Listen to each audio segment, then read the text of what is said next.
Testing, testing. 1, 2. The needle is barely crawling into the green. But I suppose that's enough. If you're out there, if your batteries haven't burst from the deep freeze, or your hand crank hasn't snapped off in a gloved grip, then you're listening to The Ridge. I'm Rusty, your host for what is, by my best estimation, the second to last time we'll ever speak. The penultimate broadcast. That's a heavy word, isn't it? Penultimate. It feels like a cliff edge.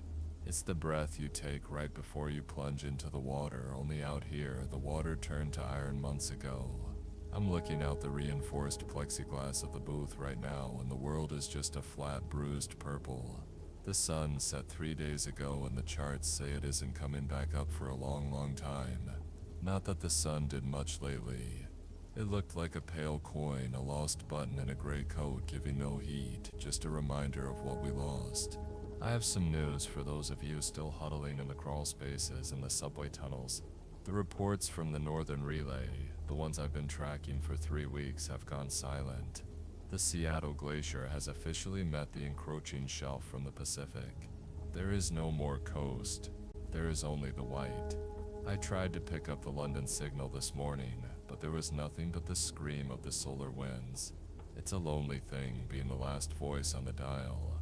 You start to wonder if you're just talking to the frost. You start to wonder if the radio waves are just hitting the ice walls and bouncing back to me, making this whole thing one long, slow conversation with myself.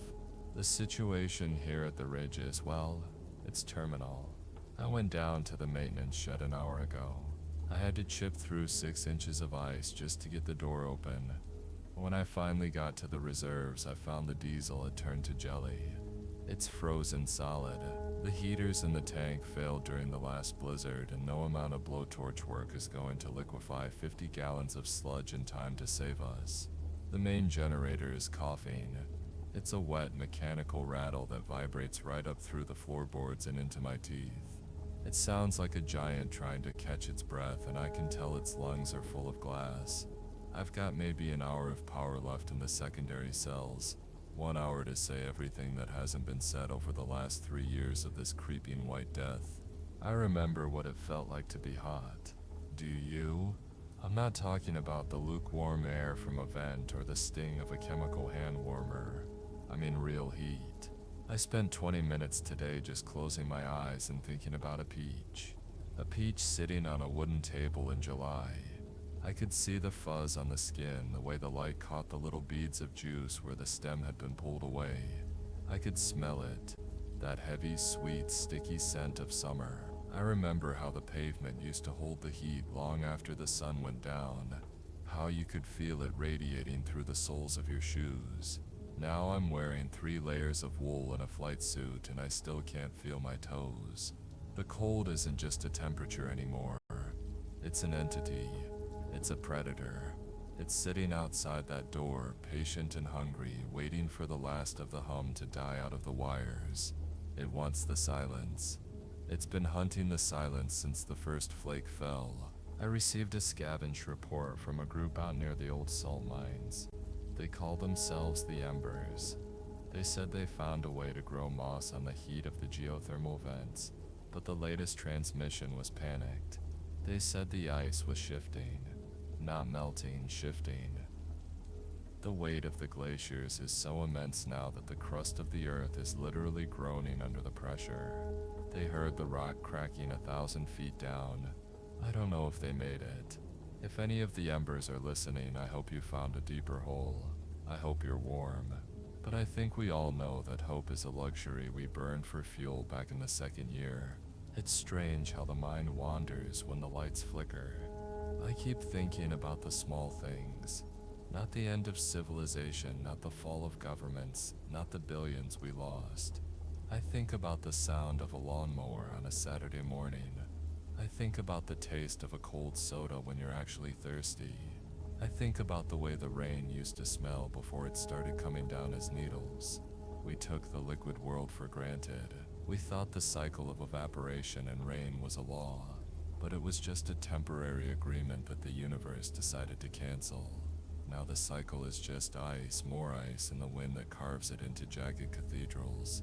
The generator just hit a low note.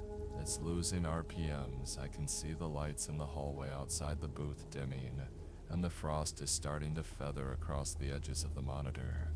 It looks like ferns, beautiful, deadly silver ferns growing across the glass. It's funny, isn't it? The end is actually quite beautiful if you can ignore the fact that it's killing you. The way the aurora borealis has been dancing lately, those greens and violets screaming across the sky because the atmosphere is so thin and battered. It's a light show for a graveyard. I've spent a lot of time these past few months talking about survival, how to insulate your boots with newspaper, how to render fat for candles, how to keep your soul from freezing by reciting poetry or counting the beats of your heart. But looking at the gauge now, I think we're past the survival tips. This is the transition. We're the bridge between the world that was and the world that will be. A world of white silence where maybe in 1,000,000 years something else will crawl out of the ice and wonder what all these metal ruins were. I'd like to think they'll find these recordings. I've got the archives etched onto the glass plates like we planned, but who knows if the players will ever work again. I want to tell you a story, something to take with you into the dark. When I was a kid, my grandfather told me that the stars were actually campfires in the sky built by people who had gone ahead of us. I haven't seen the stars in weeks because of the cloud cover, but I like to think he was right. I like to think that somewhere far above this frozen marble, there's a place where the wood is dry and the flame is high. Maybe that's where we're all heading. Not to a void, but to a place where we can finally take off these heavy coats. I'm looking at the clock. 30 minutes of power left. I'm gonna save the last bit for the final sign-off. I'll come back one last time when the needle hits the red for good. I'll give you a song or maybe just a final word of encouragement. Until then, keep your fires small and your blankets tight. Don't let the silence in.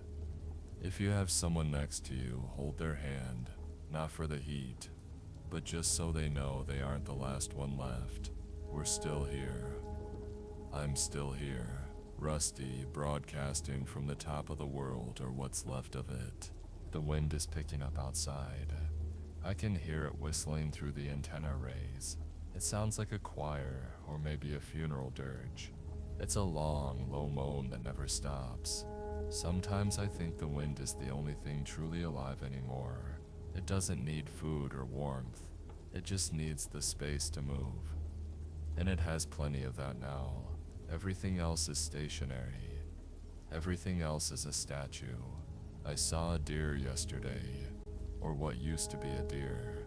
It was standing perfectly still in the middle of the valley, frozen mid-stride. It looked like a crystal carving. I envied it for a second.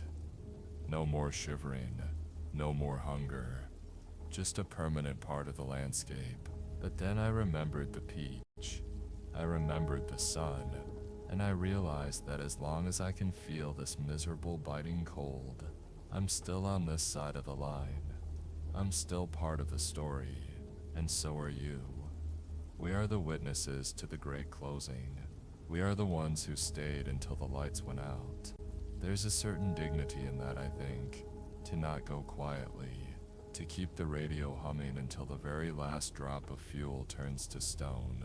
I'm gonna shut down the transmitter for a little while now to conserve what's left in the battery bank.